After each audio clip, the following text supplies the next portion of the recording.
Bismillahirrahmanirrahim.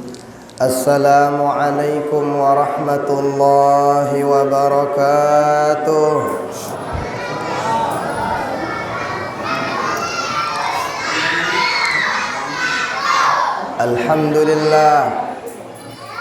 Alhamdulillahi rabbil alamin, wal aqibatu lil muttaqin, wala udwana illa 'alal zalimin. Asyhadu an la ilaha illallah al-malikul haqqul mubin, wa asyhadu anna sayyidana wa maulana Muhammadan abduhu wa rasuluhu sadiqul wa'dil amin. Pakai dua. Allah. Allahumma salli ala sayyidina Muhammadin fil awwalin wal akhirin, wa salli ala sayyidina Muhammadin fil mala'il a'la ila yaumiddin, wa salli ala sayyidina Muhammadin fi kulli waqtin wa hin. Rabbi syrah li sadri wa yassir li amri wahlul 'uqdatam min lisani yafqahu qawli, amma ba'du. Yang sama-sama kita muliakan, yang kita hormati, yang kita cintai, Ibunda, Ibu Camat, Bapada, Bapak Kepala Desa, Bapak Kapolsek, Bapak Babinsa, para tokoh agama, tokoh masyarakat, kemudian pengurus masjid, segenap jamaah rahimani wa rahimakumullah wa hafizakumullah. Kita bersyukur pada Allah Subhanahu wa taala. Pada malam hari ini kita diberikan izin oleh Allah bersama-sama hadir dalam majelis yang sangat luar biasa. Ibu-ibu jam sekalian, ngapain kira-kira ibu-ibu kalau di rumah? Nonton TV. Bapak-bapak jam seginian kita ngapain kalau di rumah? Foto-foto. Pada hari ini, pada malam hari ini, kita dipilih oleh Allah bersama-sama hadir dalam majelis yang sangat luar biasa. Majelis yang dirindukan oleh para malaikat. Dalam riwayat dijelaskan, Allah Ta'ala memiliki malaikat sayyahin. Ngapain? Malaikat itu keliling. Keliling ngapain? Mencari majelis-majelis zikir, mencari majelis-majelis tempat orang-orang kumpul melaksanakan amal soleh. Bahkan dalam riwayat itu dijelaskan, Baginda Rasul pernah keluar dari rumah beliau. Ngapain keluar? Ngelihat para sahabat. Setelah ngelihat sahabat ditanya, "Ma ajlasakum ya ashabi?" Sahabat lagi ngapain? Kata sahabat, "Kami enggak duduk kecuali membaca apa yang udah pelunggu ajarkan kepada kami." Lalu sahabat menanyakan, "Kenapa kok tiba-tiba Baginda Rasul ke sini?" Ternyata waktu itu malaikat itu, Baginda Rasul ngelihat malaikat turun. Ngelihat malaikat turun, makanya Baginda Rasul ke sana. Ngelihat malaikat turun, Baginda Rasul langsung ke sana. Kenapa? Saya tidak ingin kelewatan dari berkah malaikat-malaikat yang turun pada malam hari ini. Sehingga pada saat itu langsung Baginda Rasul ke sana melihat para sahabat sedang menghadiri majelis seperti ini. Maka mudah-mudahan apa yang kita lakukan ini dicatat oleh Allah Ta'ala sebagai amal ibadah kita. Dan mudah-mudahan kita diberikan keistiqomahan pada perbaikan dan kebaikan. Amin.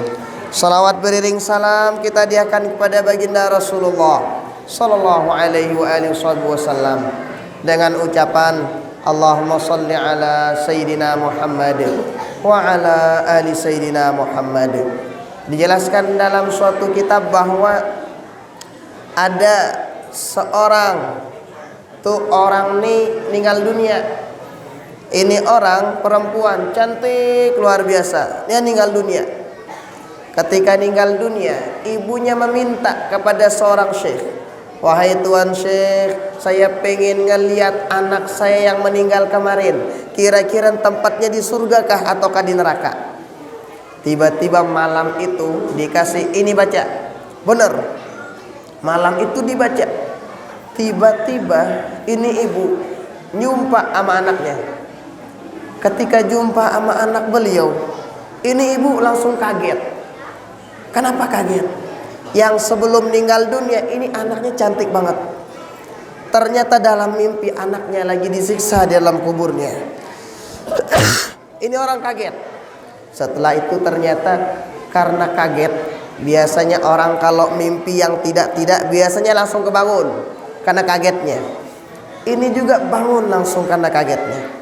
Setelah itu ternyata ditanyakan ke Tuan Syekh. Tuan Syekh, kira-kira bagaimana? Apa makna mimpi saya? Setelah itu, ini Tuan Syekh pengen tahu, benar nggak anaknya lagi disiksa dalam kubur? Besoknya, ini Tuan Syekh mimpi ketemu sama orang, perempuan yang cakep banget, duduk di sebuah singgasana yang sangat luar biasa. Ketika duduk di singgasana itu, ini Tuan Syekh nanya, ente siapa? Dia jawab, oh saya ini anak orang yang kemarin dimimpikan oleh ibuku, saya sedang lagi disiksa dalam neraka. Lalu dia nanya, apa yang menyebabkan kamu sekarang selamat dari siksa neraka tersebut? Apa jawabannya? Ternyata kemarin ada sekitar 50 orang lagi disiksa dalam kubur. Ada orang tidak kami kenal, nggak baca sholawat kepada kami, dihadiahkan kepada kami yang meninggal dunia. Yang 50 yang lagi disiksa dalam kubur nggak jadi disiksa sama Allah Subhanahu wa ta'ala. Kenapa? Karena bacaan sholawat satu orang yang nggak dikenal dihadiahkan kepada kami sekalian yang lagi disiksa dalam kubur. Begitu hebatnya yang namanya bacaan sholawat, Bapak Ibu tiang. Maka mudah-mudahan kita semua yang hadir, yang berniat hadir ada uzur, yang mendengarkan di rumah, menyaksikan dimanapun berada, mudah-mudahan kita semua mendapatkan syafaat beliau di dunia sampai akhirat. Amin, amin, ya rabbal alamin. Bapak Ibu tiang, jamaah rahimani wa rahimakumullah wa hafizakumullah. Kita tahu bahwa sosok baginda Rasul itu manusia yang paling gagah, manusia yang paling bagus suaranya, manusia yang paling bagus tutur bahasanya, manusia yang kata Sayyidina Ali, lam ara qablahu wala ba'dahu mithlah. Saya enggak pernah ngelihat orang secakap baginda Rasul, baik setelah beliau diciptakan ataupun sebelum diciptakan ataupun setelah beliau wafat. Nggak ada orang segagah baginda Rasul, nggak ada orang secakap akhlak baginda Nabi, Bapak Ibu tiang, nggak ada. Bagaimana model sosok agung baginda Rasul? Baginda Rasulullah Sallallahu Alaihi Wasallam itu manusia yang dari ujung atas sampai ujung bawah nggak ada yang kebuang. Itu pernah baginda Rasul itu mbak sentiang nyedik kuku, motong kukunya. Setelah itu kukunya dibagi kepada sahabat yang lain.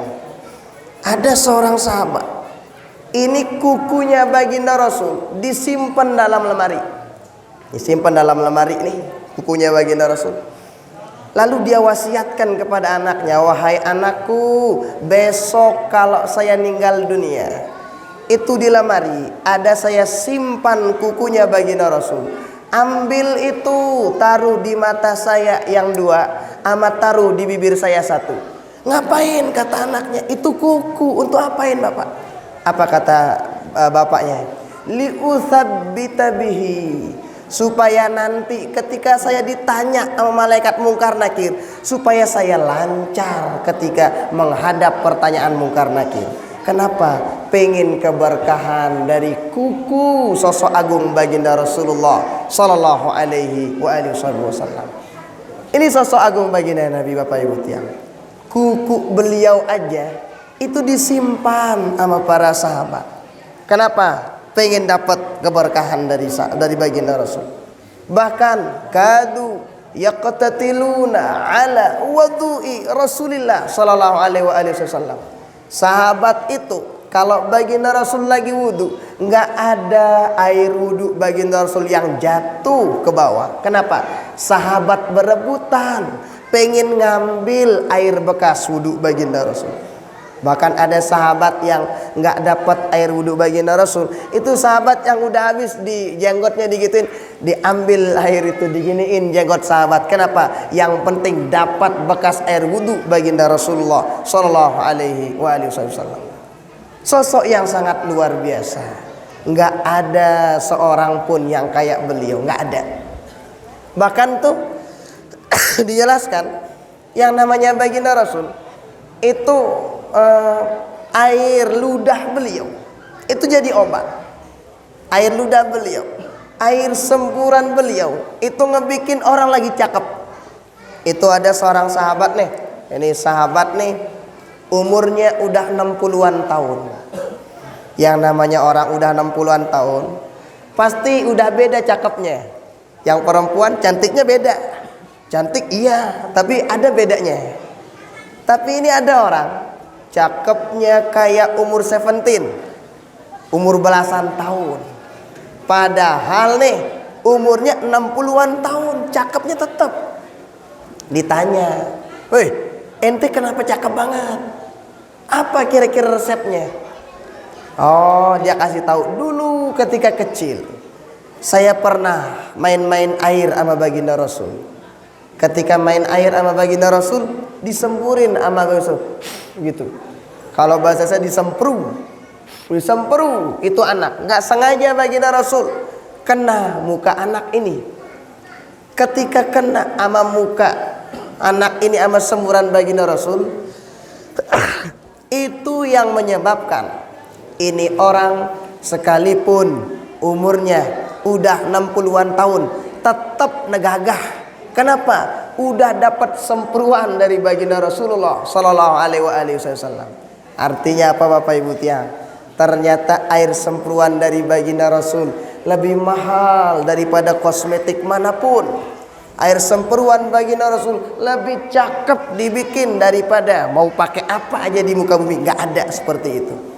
Ini sosok agung yang kita kenal yang namanya baginda Rasulullah Sallallahu Alaihi Wasallam yang kita peringati maulidnya pada malam hari ini. Nah, jadi kita kudu kenal dulu. Setelah kita kenal baginda Rasul seperti apa yang disebutkan oleh Ibunda Ibu Camat dan Bapak Kepala Masjid tadi, ketika udah kita kenal sosok ini, maka itu bakalan melahirkan kecintaan. Cinta itu butuh bukti. Cinta itu nggak sekadar ucapan aja. Ada orang banyak ngaku cinta, iya, tapi itu kan kata kita. Tetapi apa iya kita dicintai sama Rasulullah? Caranya salah satunya nih, cara membuktikan cinta kita kepada baginda Rasul. Salah satunya ngapain? Lakukan sunnah-sunnah baginda Rasulullah Sallallahu Alaihi Wasallam. Mana di antara sunnah baginda Rasul? Satu di antaranya dalam kitab dijelaskan, baginda Rasul itu di antara sunnah harian yang sering beliau lakuin. Apa di antaranya? Beliau selalu sedekah setiap hari. Sedekah setiap hari. Yo, bagaimana baginda Rasul bisa sedekah setiap hari? Iya, baginda Rasul ajwadan nas, manusia paling dermawan. Baginda Rasul. Jadi baginda Rasul manusia paling dermawan. Baginda Rasul ketika diberikan makanan oleh, misalnya ada yang ngasih beliau ngasih beliau apa gitu, dikasih ke beliau, dikasih hadiah ke beliau, baik itu uang ataupun yang lain, maka ini uang sebelum datang malam hari, ini uang habis dibagiin sama baginda Rasul kepada siapa? Pada sahabat-sahabat yang membutuhkan. Yang ngajarita baginda Rasul supaya ngapain? Supaya kita juga kalau bisa sedekah bilang jelo Bapak Ibu tiang. Mana-mana taruh di tempat tidur pelunggu, taruh celengan. Setiap hari masukin 500, setiap hari masukin 1000, setiap hari masukin 2000. Kalau udah 1 bulan kasih pengurus masjid, banyak jadinya. Nina terasa amun bilang jelo tenamang 500. Kenapa kok sedekah itu penting setiap hari Bapak Ibu tiang? Dalam kitab At-Targhib wa Tarhib dijelaskan, sesungguhnya sedekah setiap hari tudfi'u sab'ina baban minal bala. Sedekah bilang jelono menutup 70 pintu-pintu kesengsaraan pada saat itu.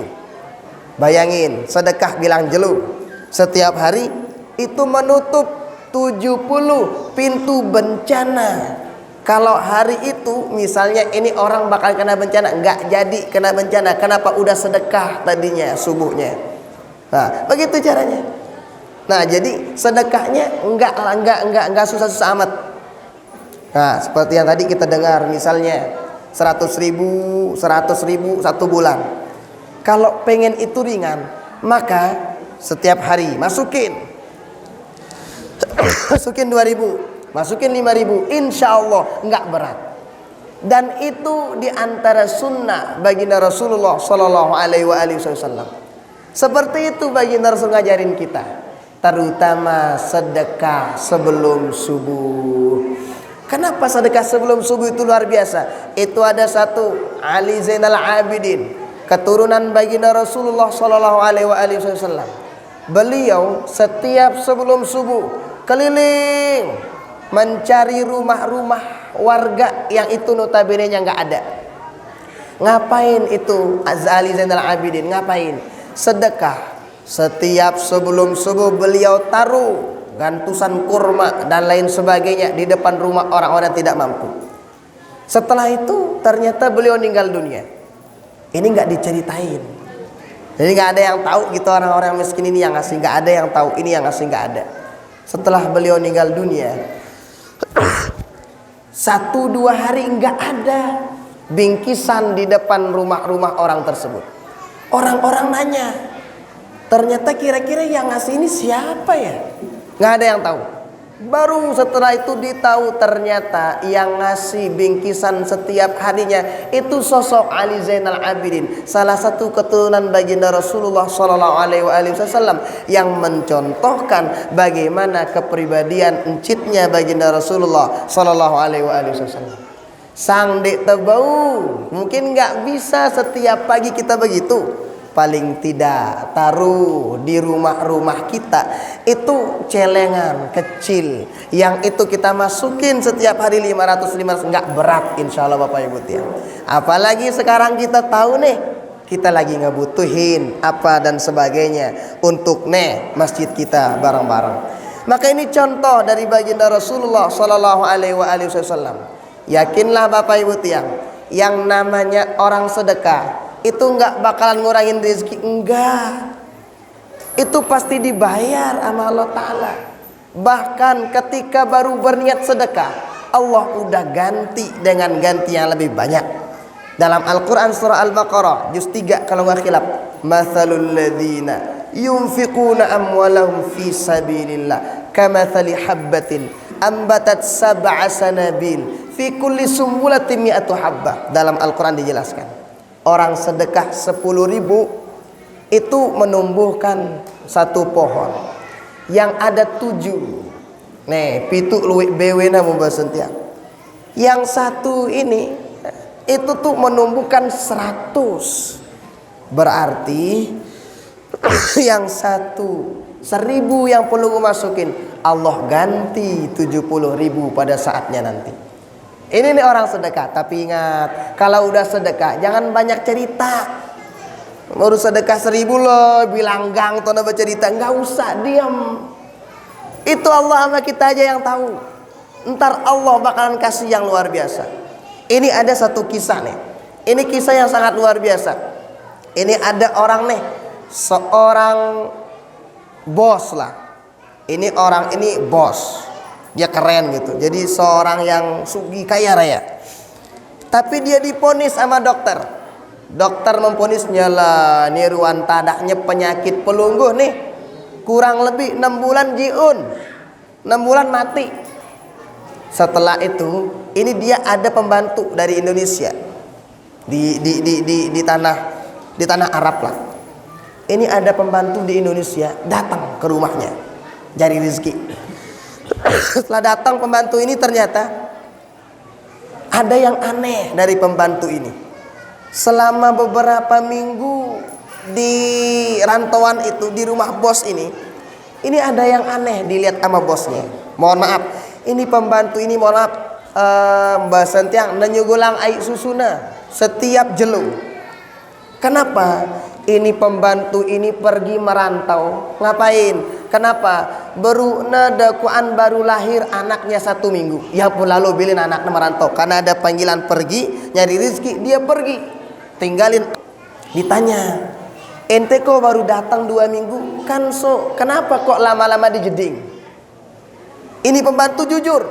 Ternyata ibu bos, tiang baru melahirkan 1 minggu. Tetapi ada panggilan, saya pergi. Ngapain? Untuk mencarikan anak saya rezeki. Ini bosnya kaget.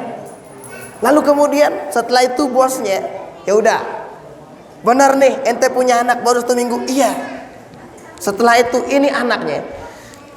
Ini bosnya. Apa dia bilang? Oke, sekarang ente pulang. Udah, ule toh. Nih saya kasih gajimu selama 2 tahun.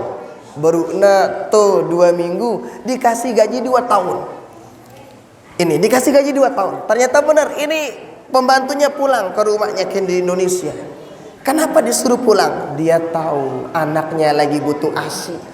Ternyata betul. Setelah itu ini ibu yang sakit ini meriksa ke dokter.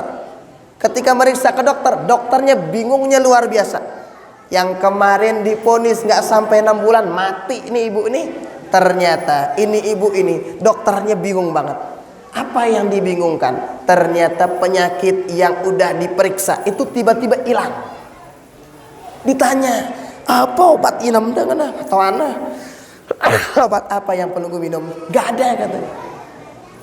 Resepnya cuman itu yang perlu gue kasih itu. Enggak katanya.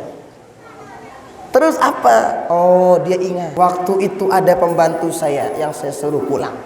Saya kasih dia gajinya yang 2 tahun. Ternyata benar apa kata baginda Rasul. Tadawu bis sadaqah.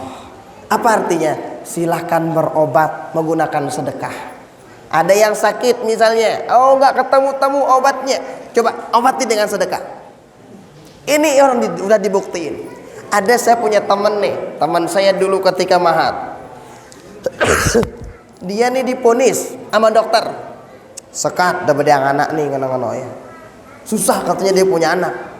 Wih galau dia. Ini teman saya nih, dua-duanya yang laki perempuan teman saya dulu di mahat. Dia galau. Ketika galau begitu dia ingat pesan-pesan para masyayikh kita. Kalau pengen ada masalah, ada yang ini ada penyakit, udah sedekah. Dia punya mukena yang sangat dicintai. Itu disedekahin. Ketika disedekahin ternyata masya Allah nengke 4 anak mama. Kenapa? Siapa tahu karena sedekah itu. Maka setiap kali pelunggu sedekah, setiap paginya niatin apapun hajat pelunggu. Pelunggu misalnya ada hajat, ada ini, udah niatin pada saat itu. Masukin setiap harinya. Nah, ini nih contoh-contoh dan kisah-kisah yang sangat luar biasa, dan itu sudah dilakuin sama baginda Rasulullah sallallahu alaihi wasallam. Kalau pelunggu punya duit banyak, sedekah pakai duitnya.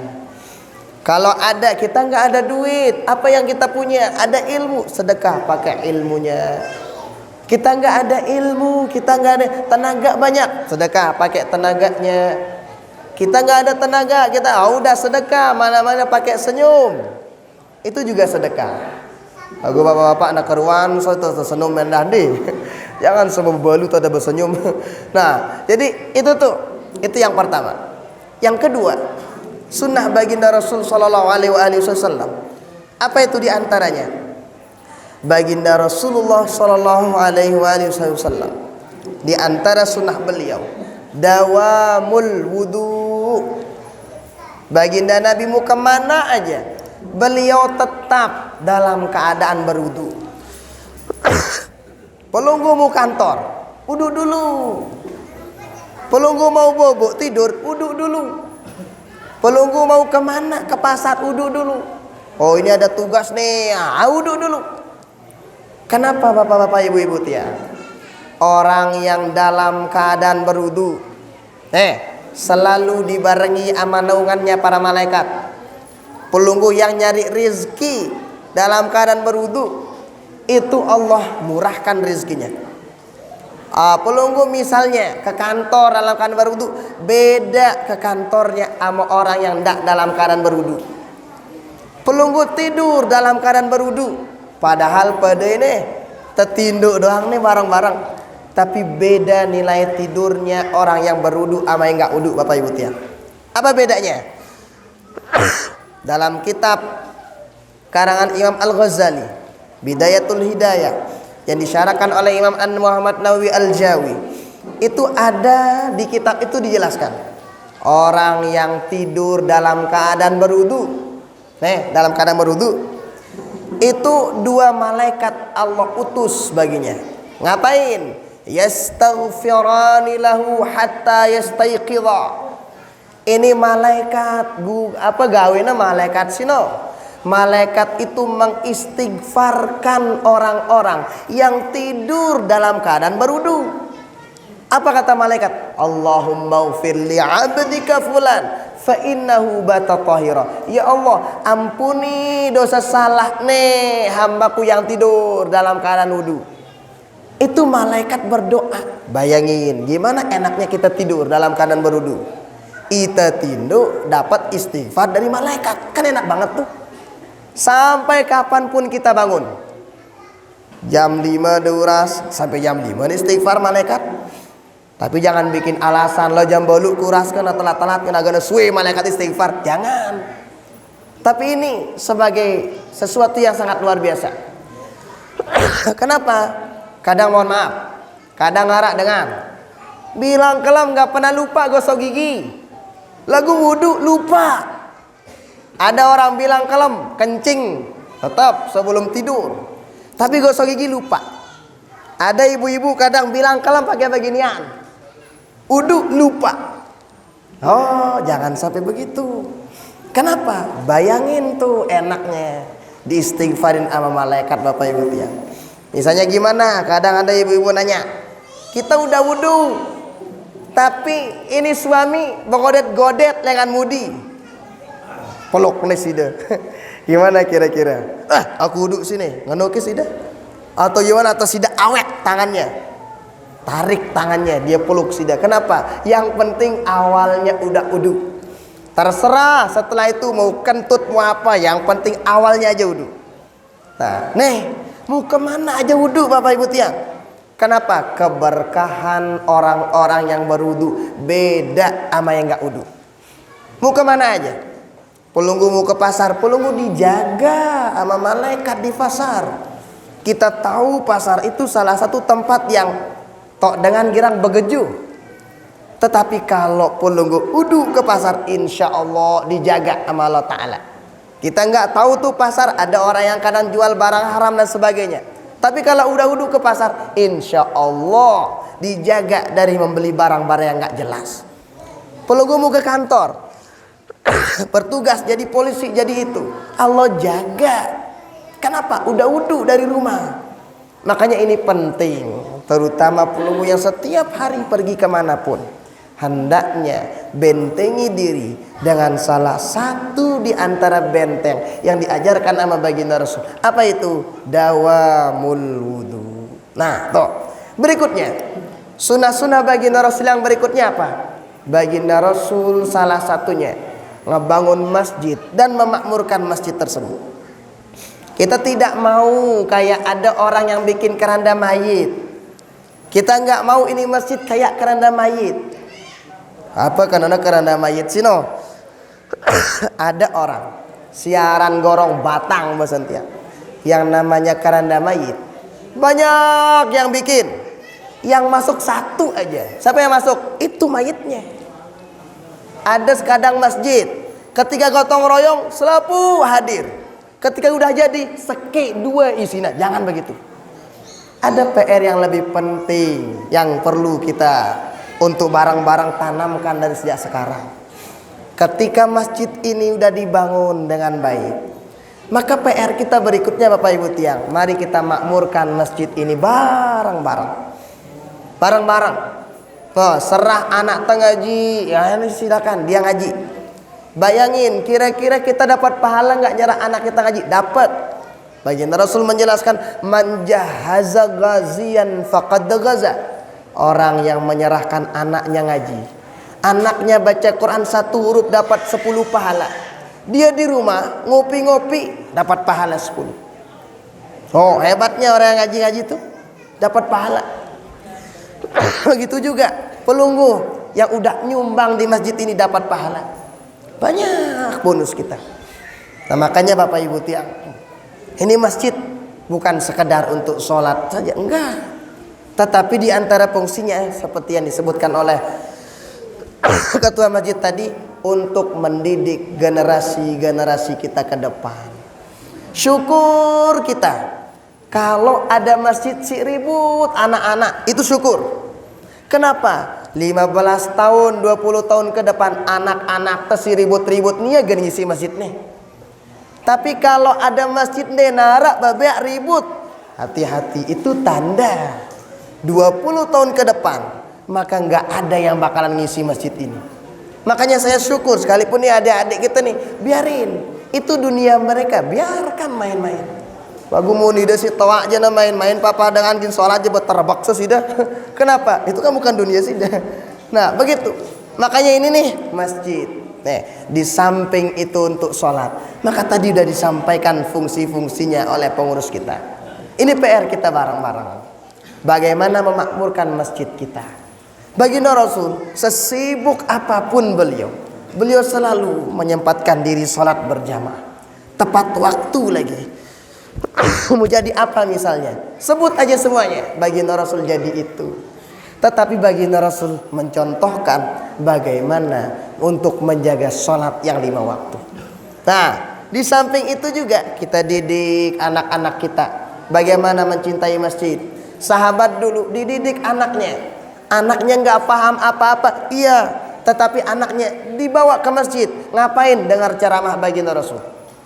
Apa kata para sahabat? Oke, anak saya nggak paham, paling tidak memandang wajah baginda Rasul menjadi cahaya untuknya. Oke, anak saya tidur, tapi nafas-nafas yang dikeluarkan oleh baginda Rasul menjadi berkah untuk anak saya. Begitu kata sahabat dulu, mengajak anak-anak beliau. Ngapain? Supaya tertanam dalam dirinya kecintaan kepada masjid. Ada orang-orang keren, ada orang tuh gunung-gunung tuh semuanya udah didaki, bukit-bukit si keren-keren lihat sembalun boy, udah pergi kemanapun tuh, ada program misalnya jalan-jalan kemana gitu, kayak ini tempat-tempat keren, itu kerennya lumayan lah. Tetapi pada hakikatnya itu belum keren. Amun masjid nejulun hidung nenwah nekin ya, itu nggak keren. Maka yang keren itu yang gimana? Yang sendalnya selalu kita lihat di masjid. Sekalipun kita anak jamak-jamak, tetapi kalau rajin ke masjid, itulah orang-orang yang mengajarkan kita dari sejak awal udah cinta kepada sunnahnya baginda Rasulullah Sallallahu Alaihi Wasallam. Maka oleh karena itu Bapak Ibu tiang, di antara sunnah-sunnah yang baginda Rasul ajarkan, sekalipun banyak memang sunnah-sunnah baginda Rasul yang baginda Rasul ajarkan. Mana di antaranya? Baginda Rasul tuh kalau beliau dipanggil sama orang, wa idzal tafata iltafata jami'an. Baginda Rasul kalau dipanggil itu semua awak nih tubuh beliau ke sana. Ada orang manggil sana begini baginda Rasul. Ada orang sana begini, panggil sana begini semuanya. Bukannya dipanggil, woi, enggak begitu. Orang manggil di belakang tapi bilang, woi, enggak gitu. Jadi baginda Rasul kalau memandang orang tuh langsung melihat begitu. Itu akhlak. Bagaimana menghormati seseorang. Maka ini nih di antara sunnah-sunnah yang diajarkan oleh baginda Rasulullah Sallallahu Alaihi Wasallam. Maka melalui momentum ini nih, satu yang kita ingin sampaikan, mari kita cintai, kita kenal sosok agung baginda Rasul. Anak-anak kita ajarkan bagaimana mencintai sosok baginda Nabi. Bagaimana kita pengen menceritakan sosok baginda Nabi kalau kita yang tua aja nggak tahu sosok itu? Maka kita harus tanamkan pada diri kita, Bapak Ibu tiang. Kadang ada orang tuh nyerindo anak nono dinabawain anaknya HP dikasih boleh, tapi silakan HP yang silakan Al-Qur'an yang yang disetel lah. Silakan didengerin kisah-kisah baginda Rasul. Sekarang gampang. Kita nggak bisa ngaji, setelin anak kita Quran. Kita nggak bisa ceritain baginda Rasul, setelin, cariin kisah-kisah baginda Rasul yang bisa didengerin sama anak-anak kita. Kenapa? Ini penting. Alimu auladakum salatha khisal, kata baginda Rasul dalam riwayat Imam Ad-Dailami. Ajarin anak kita 3. 1, hubba nabiyikum, cinta baginda Rasul. 2, hubba ali nabiyikum, cinta sama keluturan baginda Rasul. 3, hubba qiraatil Quran, supaya anak kita demen bisa baca Quran. Nih, salah satu fungsi masjid kita kan. Kedua, melalui momentum Maulid ini kita lakukan sunnah-sunnah baginda Rasul yang bisa kita lakuin. Satu di antaranya, setiap hari jangan lupa sedekah. 2, kemanapun kita pergi jangan lupa bentengi diri kita dengan wudu. 3, jangan lupa mari bareng-bareng kita bangun masjid ini. Setelah ngebangun masjid ini, bareng-bareng kita niatkan untuk bagaimana mentakmirkan, mensyiarkan dan meramaikan masjid kita semua. Mudah-mudahan ada berkah manfaatnya untuk kita semua. Hadanallahu wa iyyakum ajma'in. Wallahu ta'ala ala wa alam wa ilmu wa wajal. Subhanakallah bihamdika asyhadu an la ilaha illa anta astaghfiruka wa atubu ilaik. Kita berdoa, kita bacakan Fatihah dulu kepada kedua orang tua kita, semua guru-guru kita, semua pengurus masjid kita, semua jamaah kita, orang-orang yang pernah berjasa menyumbang di masjid kita, semua para pemimpin kita, kemudian kepada kita dan kepada keluarga kita. Wa ila hadratin Nabi. Al-Fatihah.